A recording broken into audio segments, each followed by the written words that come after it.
अखिल भूमंडलीय सर्व शिरोमणि मुनि समाज के संस्थापक आदि मुनीश्वर योगेश्वर सदगुरुदेव शिव मुनि महाराज की जय। उपस्थित मुनि वृंद, साधु सज्जन वृंद, संत वृंद, साधक वृंद, आध्यात्म ज्ञान के जिज्ञासुओं और प्रेमियों, सभी श्रोता वृंद, आप सबको मेरा कोटिशः नमन, सप्रेम जय जीव। तो आध्यात्मिक चर्चा चल रही है और हम लोग सदगुरुदेव शिव मुनि महाराज रचित ग्रंथ आत्मबल, मनोबल और इच्छा शक्ति के अंतर्गत अध्याय 9 पर विचार कर रहे हैं, जिसका शीर्षक गुरुदेव दिए हैं आत्मा और मन द्वारा उत्पत्ति, स्थिति और संहार। उसी पर चर्चा चल रही है, तो आगे हम लोग पढ़ रहे हैं अभी, है ना। यह तो ससुराल की बात है, आपको अपने खास घर से कौन निकाल सकता है यदि आप स्वयं न निकलना चाहें। जो कारागार में जाना नहीं चाहता वह चोरी क्यों करेगा। जो अपनी अंगुली को जलाना नहीं चाहता वह आग में क्यों डालेगा। सब अपने कर्मों का ही फल है और अपने सब कर्मों का कारण अपना मन है, अपनी इच्छा है। सदगुरुदेव शिव मुनि महाराज की जय। सबको यह तो पता ही है कि कर्मों का ही फल मिलता है। तो गुरुदेव यहाँ सुंदर से समझा रहे हैं हम लोग को। ऊपर में जो ससुराल की बातें बताए थे, है ना, रोने वाले रोते हैं, जो प्रश्न पूछते हैं, क्वेश्चन पूछते हैं ना, कि अगर इच्छा से ही मरते हैं तो रोते क्यों है ना। तो उसका उदाहरण तो दिए हैं गुरुदेव। शादी विवाह होती है, इच्छा से ससुराल जाती है, लेकिन रोती है, अपने माँ बाप को छोड़ने की इच्छा नहीं होती। मित्रों से अलग दूर जाने की कोई इच्छा नहीं होती। जब जब नियत समय पर जब कोई कहीं पहुँचते हैं और फिर वहाँ से लौटते हैं तो अवश्य रोते हैं, प्रेम वश, मोह वश, है ना। उसी का उदाहरण दिए हैं गुरुदेव। तो उसी विषय में यहाँ चर्चा हो रही है। तो सदगुरुदेव बतला रहे हैं जो कर्म का ही फल है सब कुछ। तो बहुत सुंदर उदाहरण दिए हैं। यह तो ससुराल की बात है, आपको अपने खास घर से कौन निकाल सकता है। आपको अपने घर से तो कोई निकाल ही नहीं सकता। यदि आप स्वयं ना निकलना चाहें तो आप अपनी इच्छा से अपने घर से आना जाना करते हैं। कोई आपको अपने घर से कैसे निकाल सकता है। कोई नहीं निकाल सकता आपको अपने घर से, है ना। यदि आप इच्छा ना करें, स्वयं इच्छा ना करें, कैसे निकल सकते हैं। जो कारागार में जाना नहीं चाहता वह चोरी क्यों करेगा। यदि कोई कारागार में, जेल में जाना ही नहीं चाहता है तो चोरी क्यों करेगा। उसे तो पता है कि ऐसे कर्म करेंगे तो जेल जाना पड़ेगा, वह काम ही क्यों करें कि जेल जाना पड़े। जो अपनी अंगुली को जलाना नहीं चाहता वह आग में क्यों डालेगा। जो अपनी अंगुली को जलाना नहीं चाहता आग में अंगुली क्यों डालेगा। सब अपने कर्मों का ही फल है। जो कुछ मिलता है अपने कर्मों का फल है और अपने सब कर्मों का कारण अपना मन है, अपनी इच्छा है ना। जितने कर्म हम लोग करते हैं अपने मन से, अपनी इच्छा से करते हैं, तो ऐसा ही कर्म करें जिससे हमें कोई तकलीफ न हो। यह तो हमेशा सावधान रहना चाहिए ना। इसके लिए यम नियम का पालन करना पड़ता है। अहिंसा, सत्य, अस्त्य, ब्रह्मचर्य साधारण बात नहीं है। अपरिग्रह, जिसका जो ये पालन करेगा उसका जीवन संपूर्ण आनंदमय होगा। साधारण बात नहीं है। ये सब में जीवन खप जाए, सारा जिंदगी बीत जाएगी, है ना।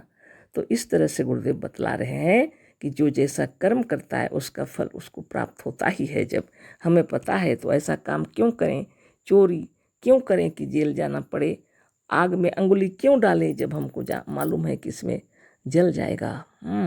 तो सावधान बहुत बड़ी चीज़ है और सावधान रहने के लिए ही चक्र भेदन साधन सदगुरुदेव बतलाए हैं। इस संसार के चक्र व्यूह को तोड़ने का साधन है चक्र भेदन साधन, है ना। और इसमें अष्टांग योग की व्याख्या करते हुए बतलाए हैं गुरुदेव। और यम नियम का पालन करना ही पड़ेगा। अहिंसा, सत्य, अस्त्य, ब्रह्मचर्य, अपरिग्रह, शौच, संतोष, तप, स्वाध्याय, ईश्वर प्रणिधान, बहुत बड़ी बात है। तब जाके आसन, प्राणायाम, प्रत्याहार, धारणा, ध्यान और समाधि, और इसी सब को लेकर के चक्र भेदन साधन इतना सुंदर बताए हैं गुरुदेव, जो मन को पकड़ लेते हैं हम लोग उसी से, है ना। बहकते हुए मन का उद्धार हो जाता है। मन ही सबसे महान है। इस मन को अपने वश में कर लेना चाहिए। तो ईर्षा, द्वेष, छल, प्रपंच, कपट, ये दुर्विचार मन के अंदर से जब निकल जाते हैं, मन स्वतः ही स्वरूपस्थ होने लगता है ना। तो आगे फिर पढ़ते हैं सदगुरुदेव जो बतला रहे हैं, है ना। इस लड़की की विदाई और ससुराल यात्रा के दृष्टांत में जीवन और मरण का रहस्य छुपा हुआ है। इन दृष्टांतों पर आप जितना ही विचार करेंगे, आप जीवन और मरण के रहस्य को समझते जाएंगे। इस रहस्य को विस्तार से जानना ही तो सूक्ष्म शरीर जानना हो तो सूक्ष्म शरीर, सूक्ष्म लोक, स्वर्ग और मृत्यु का रहस्य नाम की हमारी रची हुई पुस्तक देखें। तो जीवन और मरण का रहस्य अगर अच्छा से जानना है तो सूक्ष्म शरीर, सूक्ष्म लोक, स्वर्ग और मृत्यु का रहस्य नाम का ग्रंथ पढ़िए बोल रहे हैं। पहले से हम इस विषय में आप लोग को बता चुके थे, पढ़े थे हम लोग, वो सब सुन लीजिएगा, है ना। आगे हम लोग पढ़ते हैं। एक मनुष्य कहता था कि अच्छी मिठाई खाना कौन नहीं चाहता, अच्छा दृश्य देखना कौन नहीं चाहता, जीवन किसको प्यारा नहीं है, फिर कोई मरना क्यों चाहेगा। हम पूछते हैं, क्या अच्छी से अच्छी मिठाई से भी मन ऊब नहीं जाता। मनुष्य मिठाई से ऊब कर नमकीन खाने लगता है। बड़े प्रसन्नता और शौक के साथ लोग कलकत्ता देखने जाते हैं, पर अंत में वहाँ से ऊब कर घर चले आते हैं।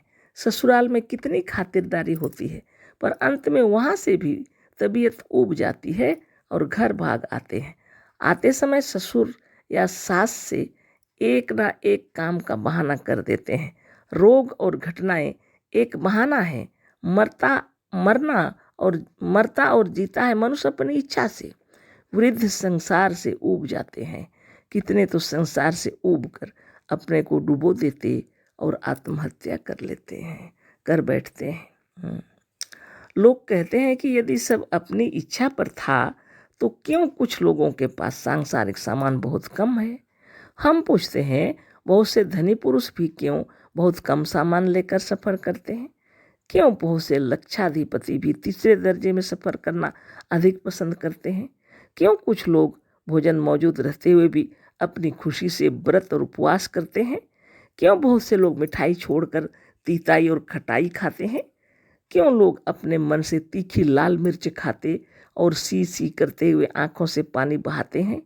मिर्चा खाकर जो रो रहा है, क्या उसने अपनी प्रसन्नता से नहीं खाया है। मिर्चे में भी किसी किसी को बहुत स्वाद मिलता है और अपनी प्रसन्नता से खाते हैं। रंडियों का जूता खाने में, शराब पीकर गिरने में और रोने में भी किसी किसी को स्वाद मिलता है और अपनी प्रसन्नता में यह सब करते हैं। नाटक लेखक की अपनी लेखनी अपने अधीन है, पर क्यों अधिकतर नाटकों, उपन्यासों और गल्पों के लेखक अपने लेखों को संयोगांत न लिखकर वियोगांत लिखते हैं। वियोगांत लेखों को स्वयं लिखकर स्वयं भी रोते हैं और दूसरों को भी रुलाते हैं। जैसे कुछ लोगों को कड़वी तरकारी और लाल मिर्च खाने में मज़ा मिलता है, उसी तरह से कुछ लोगों को रोने में मज़ा मिलता है। बहुत से अपना मरना इसलिए चाहते हैं कि लोग उनके मोह में रोवें और पछताएं। कुछ दूसरों को रुलाने के लिए अपनी जान दे देते हैं। कुछ दूसरों से पश्चाताप कराने के लिए मरना चाहते हैं। कुछ अपने सिद्धांतों का प्रचार करने के लिए मरना चाहते हैं। कुछ अपने शत्रुओं को फांसी दिलाने के लिए मरना चाहते हैं। कुछ लोग संसार से विरक्त होकर मरना चाहते हैं। मरने के अनेक कारण हैं, पर बिना हमारी इच्छा के मृत्यु हमारा कुछ नहीं कर सकती। इन लेखों पर विचार कीजिए। जितना ही आप इन पर अधिक विचार करेंगे और इन्हें कई बार पढ़ेंगे, उतना ही आप इस सिद्धांत को समझ सकेंगे। संसार में सबसे अधिक शक्तिमान तत्व हमारी आत्मा और मन है। ईश्वर, देवी देवता और भूत प्रेत सब हमारी कल्पना से उत्पन्न होते हैं। सचमुच इनका अस्तित्व नहीं है। सचमुच जिसका अस्तित्व है उसका नाम आत्मा है। एक आत्मा ही सत्य है और सब उसकी कल्पनाएं हैं।